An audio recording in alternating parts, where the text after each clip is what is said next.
Bueno, lo que yo puedo señalar es que Venezuela está viviendo un hecho inédito, que es todo este proceso que se inició con el desabastecimiento a partir del año 2013 hasta mediados del 2014 y que se profundizó con la escasez que empieza en el segundo semestre del 2014 y se agudiza ahorita en los primeros meses del 2015. Este es un problema estructural. Esto no es un problema de coyuntura, no es un problema pasajero. Tristemente, yo me atrevería a decir que aquí, mientras sigamos teniendo esta concepción de desarrollo o este modelo económico, la escasez llegó para quedarse. Y por una sencilla razón, porque lo que nosotros hoy estamos viviendo no es otra cosa que la consecuencia de una política pública aplicada por más de 7 años en forma constante, que fue creando una acumulación de problemas y una acumulación de, si se quiere, de inseguridad jurídica, que llegamos a un estadio hoy por hoy que la base fundamental del problema de la escasez que estamos viviendo es la pérdida de confianza en el modelo. Pérdida de confianza por el empresario pequeño o grande, porque aquí no tiene confianza el importador. Evidentemente destruimos la producción nacional, entonces no hay confianza en un productor buscando o viendo si hace reinversión o mejoras en su finca. Perdió la confianza la industria después de todo lo que ha sido ese proceso de expropiaciones ilegítimas, arbitrarias. Perdió la confianza el mayorista y perdió la confianza el detallista. Entonces, toda la cadena de distribución, que significa una acumulación de inventarios en forma progresiva para garantizar un pleno y sostenido abastecimiento, donde los productos siempre tengan aquellos que eso varía entre el producto entre 7 y 10 meses, ya no existe. Eso fue perdiendo.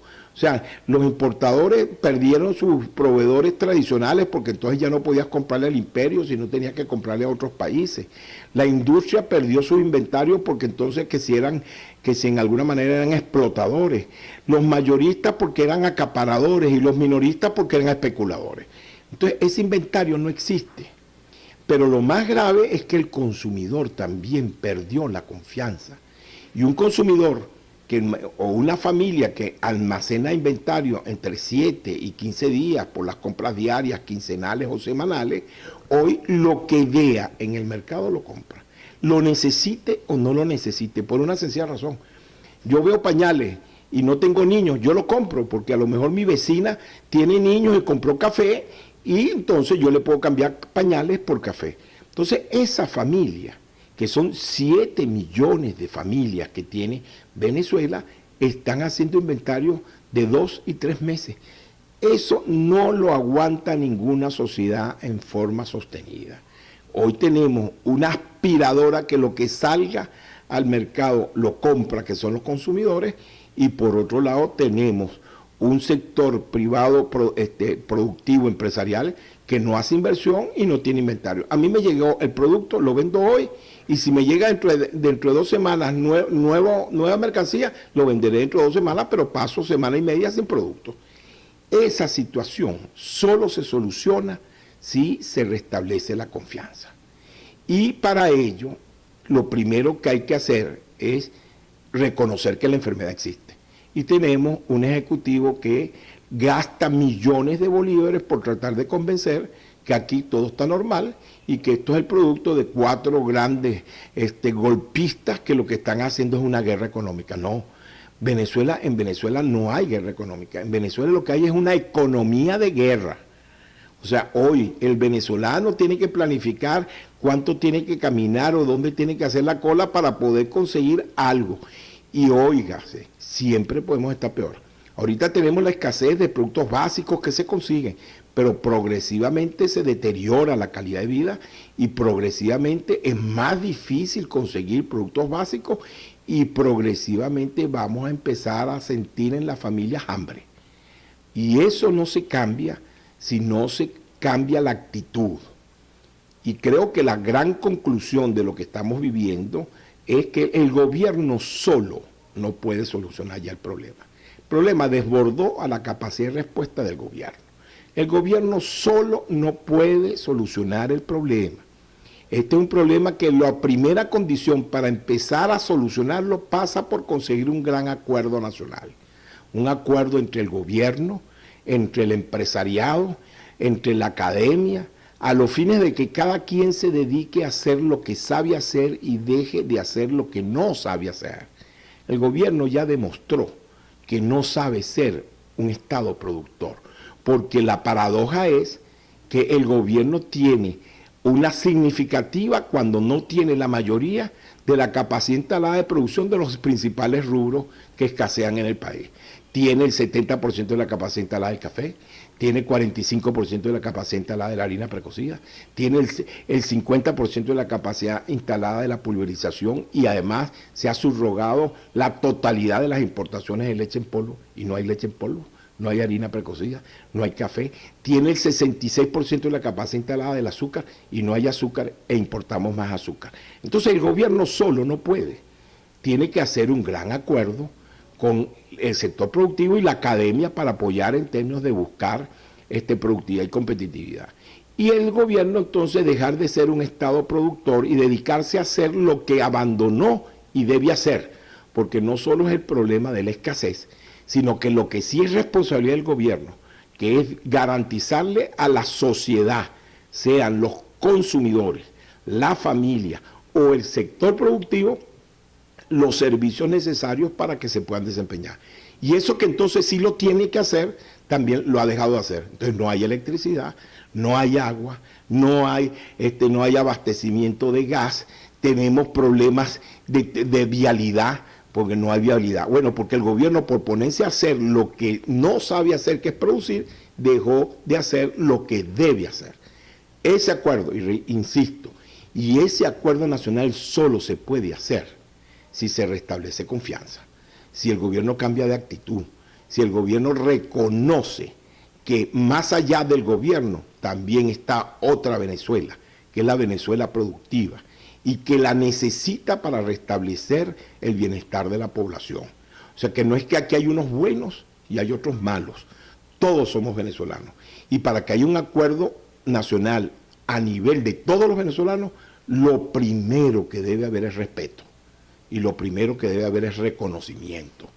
No puede ser que yo digo que estoy llamando al sector privado y cuando llega el sector privado lo que hago es insultarlo, lo que hago es amenazarlo, lo que hago es chantajearlo o lo que hago es agredirlo. No, porque bajo ese esquema lo que va a conseguir es lo que está consiguiendo. Un sector privado que se inhibe, un sector privado que ha perdido la confianza en la institución que debe garantizar el equilibrio y el apoyo, y un sector privado que lo que hace es ver que cuando tiene 4 lochas es preferible sacarlas de afuera o comprar un bien porque no confía en el país. Restablecer la confianza a nivel de la inversión y restablecer la confianza a nivel del consumidor es la única solución. Y eso el gobierno solo no lo puede hacer. Yo la respuesta que le tengo a esa es una muy triste y otra que creo que es la solución. Si no se da ese acuerdo nacional. La triste es que siempre podemos estar peor. O sea, aquí el fondo no existe. O sea, eso de que ya no hay, bueno, mira, no habrá 7 productos básicos y después no habrá 14 y después no conseguirá, etcétera. Siempre se puede estar peor. Y bueno, y si había desabastecimiento, ahorita hay escasez. Y si después hay escasez, habrá hambre. Y después de hambre habrá hambruna. O sea, siempre podemos ir a un estadio. Ahora, esa es lo que puede ser la evolución, pero es que la solución también está en la misma población. Mientras una población siga creyendo en un gobierno que no quiere trabajar para ella, sino para su beneficio personal, seguirá entonces de mal en peor. Y la solución la tiene la pobre población. Si un gobierno no le sirve, hay que cambiarlo. El primer paso es por la vía de la elección. Aquí no hay otra forma de cambiar el gobierno. Este es un país constitucional, este es un país donde nosotros creemos en la democracia, donde que hay que respetar la democracia y hay que rescatar la democracia, porque gran parte del problema que nosotros tenemos es una sociedad que ha volteado la cabeza ante el abuso y la violación de la democracia en base a que a mí me regalan una cosita, en base a la dádiva. O sea que en alguna manera tristemente, de una sociedad que se ha vuelto una sociedad mercenaria, que ha sacrificado democracia para que le regalen cosas. El problema es que se acabaron los reales para seguir regalando. Y la solución está, si el gobierno no quiere cambiar, es cambiarlo. Y para eso hay que ejercer la democracia. Hay que asumir el rol protagónico que tiene la sociedad. Tenemos unas elecciones parlamentarias, tenemos mecanismos revocatorios y tendremos elecciones presidenciales en ese sentido. Y si la sociedad siente que el gobierno no le está dando respuesta en alguna forma, entonces hay que cambiar ese gobierno. O si el gobierno siente que la sociedad ya no tiene confianza en él y que lo puede revocar o lo puede cambiar, entonces a lo mejor el gobierno cambia. Y entonces, en ambos casos, la sociedad es la que se mejora. No, costumbrismo no, lo que hay es necesidades. O sea, si yo necesito comprar algo y la forma de hacer una cola, tendrás que hacer la cola. Ahora, eso no quiere decir que la gente se acostumbra. Ya cada día vemos más conflictividad social, cada día vemos más situaciones irregulares, cada día vemos una sociedad más agresiva en el tráfico, en las colas, cada vez vemos más una sociedad que empieza a rechazar el militarismo en la calle, cada vez vemos más una sociedad que se está calentando, que se está volviendo agresiva, que se está volviendo, que cada día es más difícil de controlar, y esa es una reflexión que tiene que hacer el gobierno. Muchas veces tanto que estiro la cuerda que la cuerda se puede reventar. En ese sentido. Usted me pregunta que si confío en el CNE o en el CNE. No, yo confío en la población venezolana. Yo sí estoy seguro que el que va a votar, y cuando vota, porque tiene que votar, el CNE no lo puede cambiar. El CNE lo que ha hecho es crear condiciones, eso es lo que yo llamaría una estafa, ¿no? La estafa electoral no existe. ¿Por qué? Bueno, porque resulta que lo que es bueno para la pava es bueno para el pavo. El gobierno empezó a modificar, a tecnificar las cosas donde ahorita cada día es más difícil poder interferirlo. Y la mejor demostración lo hago. Si el gobierno pudiera cambiar tu voto, no estuviera gastando la plata que no tiene para tratar de convencer a la población que él es bueno y que él es chévere. Él lo está tratando de convencer porque sabe que no puede cambiar el voto. Lo que sí puede hacer, y que es a donde actúa el CNE, es en permitir la trampa, es en permitir el abuso de gastar dinero en hacer campaña electoral, que lo cual no puede hacer, porque eso es malversación de fondos, y entonces voltea para la cabeza. El abuso de cambiar circuitos electorales para ver cómo favorezco a que menor votación pueda tener una mayor representación. Esas cosas es lo que ha hecho el CNE, pero es que yo creo que a pesar de que ha hecho todo eso, proceso a proceso, el rechazo al gobierno cada día se manifiesta más en la votación.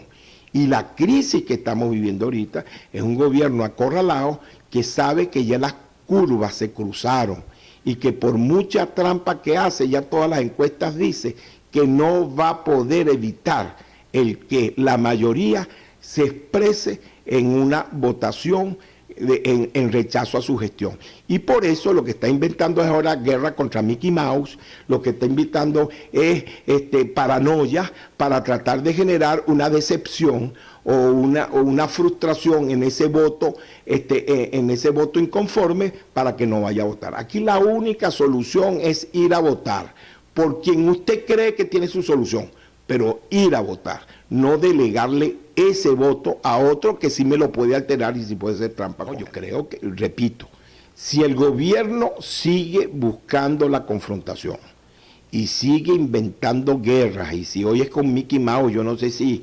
en alguna manera contra las galaxias inventará la próxima guerra para no darle la cara de que la política que el gobierno está aplicando ha fracasado.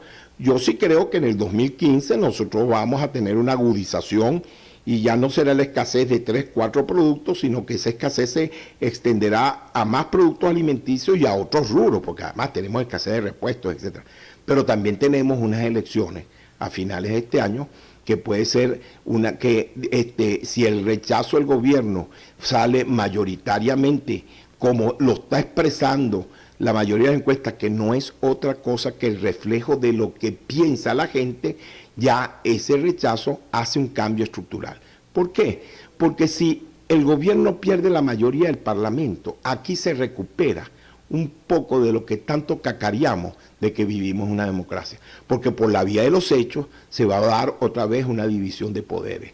Y si hay una mayoría en la oposición, entonces nosotros no vamos a inventar presupuestos inventados que le permitían tener una administración discrecional de la mitad de los ingresos del país a un gobierno, porque entonces vamos a tener un parlamento que con esa mayoría en inconformidad con la gestión va a controlar a ese gobierno, le va a imponer normas a ese gobierno, y entonces será el gobierno el que va a tener que decidir si sigue por la democracia o trata de salirle el paso a la democracia, paso que yo estoy convencido que ni interna ni externamente se lo permitiría. Bueno, sigo insistiendo. Hay algunos analistas que han dicho que en 2 meses, otros hemos dicho que el proceso es muchísimo más lento, que hay mecanismos. ¿Cómo se ha sobrevivido? Bueno, tristemente se ha sobrevivido porque el gobierno también está sacando recursos, además de donde no podría sacarlos. O sea, el gobierno acaba de conseguir unos recursos empeñando Citgo, casi regalando Citgo, que es un patrimonio nacional. Entonces el gobierno no solo perdió los ahorros, sino que ha empezado a rematar la casa. Y la casa todavía sigue teniendo activos, que tendrá que responder ante la historia, que en alguna manera se le tendrá que reclamar los actos que son irresponsables, etcétera. Bueno, eso lo dirá la historia. Siempre hay posibilidades de cómo más o menos, como diríamos, más o menos parapetear, hasta que venga el colapso. Pero los ciclos son los ciclos. Este año es un año de definiciones y bueno, y yo creo, así tristemente como dice el refrán, cada pueblo tiene el gobernante que se merece. Si la población no responde, entonces no nos quejemos con la situación que estamos viviendo. Y quiero hacer una área donde podemos llegar. Mire, hay países africanos que son ricos en petróleo y viven en la miseria y en la Edad Media. Hasta allá podemos regresar si no tomamos los correctivos democráticos que la Constitución y nuestra vocación republicana nos ha dado y nos ha brindado y que no estamos utilizando. Bueno, yo creo que ahorita es más difícil. O sea, son ejemplos. Yo creo que además, después de todas las últimas noticias, que el mundo se ha sorprendido y que los venezolanos nos hemos clarificado, ya entendemos que lo que fue la tercera empresa del mundo, la segunda petrolera y la primera de Venezuela, dejó de ser esa empresa. Esa PDVSA que conoció Venezuela ya es irrecuperable. O sea, la corrupción, la dilapidación de recursos, la regaladera, sacrificó la principal empresa. Y entonces ese concepto que nosotros vivíamos de que nosotros somos un país rico y que al nacer tenemos muchas cosas, ya lo perdimos. Ahora somos un país más normal de lo que deberíamos hacer, de lo que creíamos que deberíamos hacer.